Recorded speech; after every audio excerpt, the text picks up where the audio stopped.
बहुत समय पहले की बात है। एक महाज्ञानी पंडित हिमालय की पहाड़ियों में कहीं रहते थे। लोगों के बीच रहकर वह थक चुके थे और अब ईश्वर भक्ति करते हुए एक सादा जीवन व्यतीत करना चाहते थे। लेकिन उनकी प्रसिद्धि इतनी थी कि लोग दुर्गम पहाड़ियों, सकरे रास्तों, नदी झरनों को पार करके भी उससे मिलना चाहते थे। उनका मानना था कि यह विद्वान उनकी हर समस्या का समाधान कर सकता है।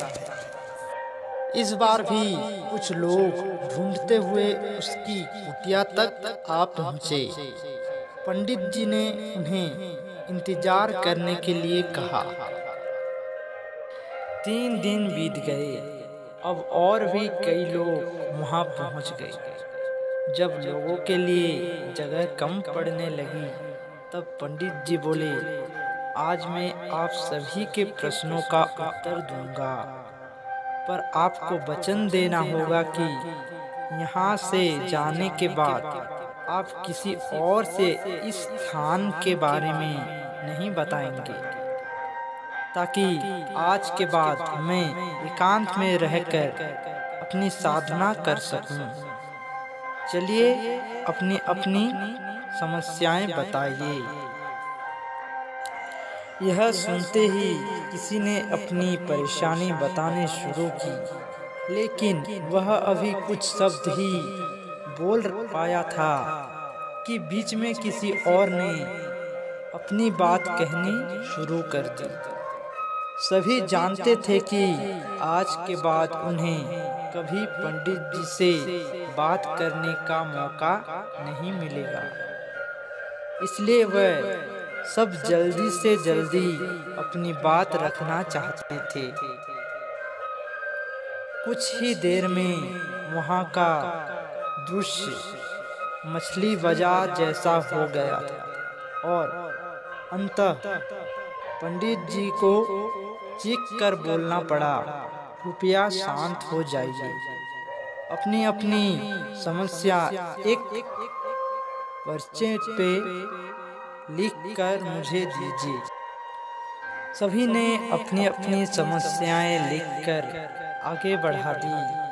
पंडित जी ने सारी पर्ची लिए और उन्हें एक टोकरी में डालकर मिला दिया और बोले, इस टोकरी को एक दूसरे को पास कीजिए। हर व्यक्ति एक पर्ची उठाएगा और उसे पढ़ेगा। उसके बाद उसे निर्णय लेना होगा कि क्या वो अपनी समस्या को इस समस्या से बदलाना चाहते हैं। हर व्यक्ति एक पर्चा उठाता, उसे पढ़ता और सहम सा जाता। एक एक करके सभी ने पर्चियां देख ली, पर कोई भी अपनी समस्या के बदले किसी और की समस्या लेने को तैयार नहीं हुआ। सबका यही सोचना था कि उनकी अपनी समस्या चाहे कितनी ही बड़ी क्यों ना हो, बाकी लोगों की समस्या जितनी गंभीर नहीं है। 2 घंटे बाद सभी अपनी अपनी पर्ची हाथ में लिए लौटने लगे। वे खुश थे कि उनकी समस्या उतनी बड़ी भी नहीं है जितना कि वे सोचते थे। फ्रेंड्स, ऐसा कौन होगा जिसकी लाइफ में एक भी प्रॉब्लम ना हो। हम सभी के जीवन में समस्याएं हैं। कोई अपनी हेल्थ से परेशान है तो कोई लक और वेट से। हमें इस बात को एक्सेप्ट करना चाहिए कि लाइफ है तो छोटी बड़ी समस्याएं आती ही रहेगी। ऐसे में दुखी होकर उसी के बारे में सोचने से अच्छा है कि हम अपना ध्यान उसके निवारण में लगाएं। और अगर उसका कोई सॉल्यूशन ही ना हो तो अन्य प्रोडक्टिव चीज़ों पर फोकस करें।